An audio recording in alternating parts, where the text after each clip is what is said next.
In Greece, head of Greek Administrative Court Panagiotis Pikramenos has sworn in yesterday as caretaker prime minister after politicians failed to form a coalition government. He will expand his cabinet today. President Karalos Papalias, whose powers as head of state are limited, named Supreme Administrative Court head Panagiotis, and Pikramenos will however have no power to take political decisions and will organize a ballot next month. Greece will go to the polls for the second time in less than 2 months on June 17 after a May 6 poll failed to form a consensus government in the country to implement a tough EU-IMF bailout accord.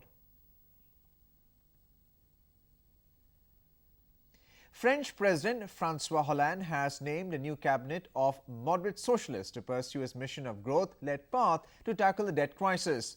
Jean-Marc Ayrault will be the new Prime Minister of France. Former Socialist Prime Minister Laurent Fabius takes over as the new Foreign Minister at a critical time when the Eurozone is struggling to address the debt crisis.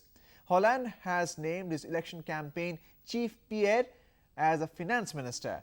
The new Prime Minister said the first cabinet meeting will be held today despite being a public holiday to straightaway begin addressing the challenges faced by the country and the region. Well, it's time to slip into a short commercial break. We'll be back with more news, so please stay tuned.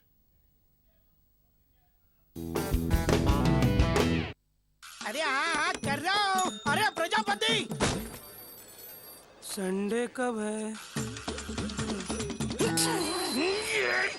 Sunday कब है यार?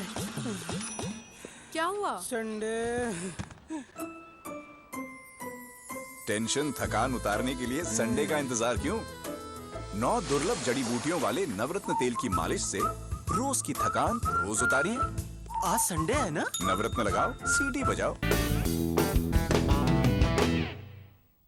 Welcome back to Business Wrap and what's happening in the Eurozone. We're joined in by our colleague Sidhant from the newsroom. Sidhant, a lot of political developments in France and Greece, especially Greece, where a caretaker government has been formed. Now tell us, what are the latest developments regarding that, and are they in a position to accept the latest tranche of bailout funds so that they do not default on their obligations?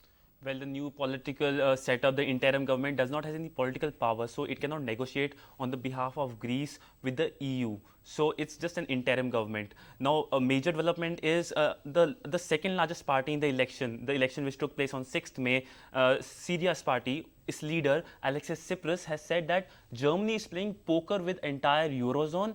The austerity is a disease which is killing Europe.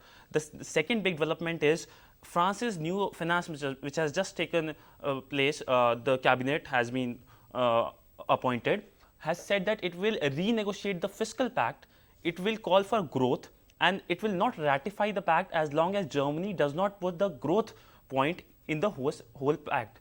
Now in UK, even though it's not part of the Eurozone, the Bank of England governor has said that Eurozone is tearing itself apart, and has called that there is a storm coming from the continent, that is the Europe. So major developments are that big risk.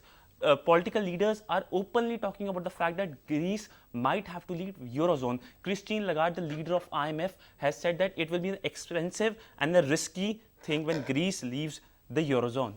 Sidhant, you've given us a clear picture of what the other members are behaving like towards Greece. What are the comments coming out of the caretaker government in Greece ahead of the second round of elections there?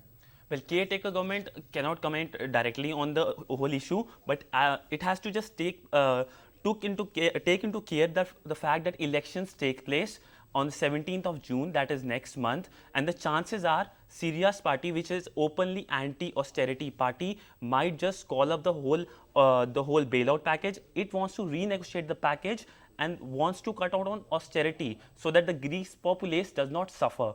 So that's a dire warning in a sense. Thank you, Sidhant, for giving us the latest developments about the Eurozone.